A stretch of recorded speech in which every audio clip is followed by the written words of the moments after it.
For today's video, I'm not just painting a simple cape, but showing you a different approach to highlight them, alongside some extra tips to enhance your work with very little effort. So without further ado, let's begin. For the first layer, I highlight the volumes of the cape itself, ignoring all the folds within it. Mainly the curved area around the shoulders and the second bend around the middle. More often than not, highlighting a cape looks something like this. You can clearly see that each outward fold gets highlighted and is brighter towards the middle, while the inward folds are darker as if in shadow. For today's example, and because the shoulders would catch more light from an upward light source than the bottom of the cape, I am leaving the distinction between those folds for later brighter tones. And for now, treating the volumetric areas equally, ignoring the texture. Once I have that initial layer laid down, I move on to a brighter color. And apart from keeping the volume of the shoulders as a whole piece, when it comes to the midsection and bottom of the cape, I'll do something different.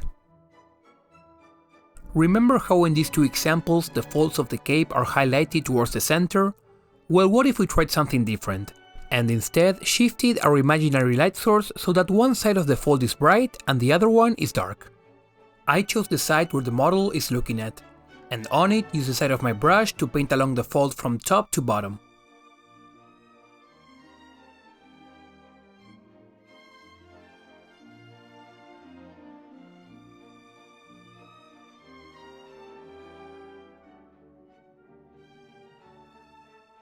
We can even go back to the base tone or add a pinch of black to it to correct any spillovers or enhance the shadows for greater contrast, by working on the opposite side in the same manner. However, it is important during this that the brushstrokes are finished towards the bottom of the cape, which is the darker side. That's where most of the paint will deposit, as shown here against my glove. This paint deposit idea becomes important as we continue highlighting the cape.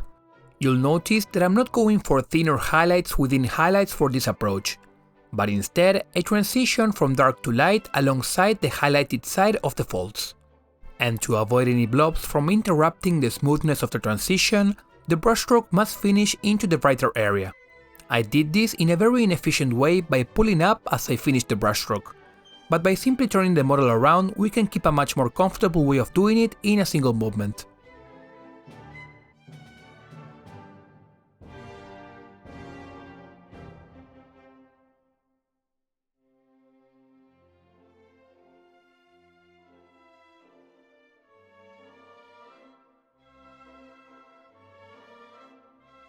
It is only at this point that I began to create a distinction over on the folds at the top.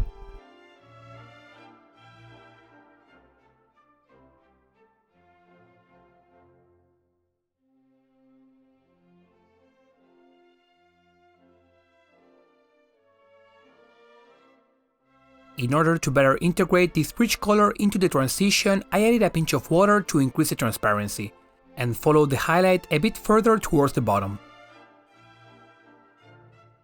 This was the brightest red in my collection, but I still wanted to try something in order to increase the saturation without crossing the line towards orange or pink. For it, I added a pinch of fluorescent orange to my red, which I then, just as before, further diluted to integrate into the layers below.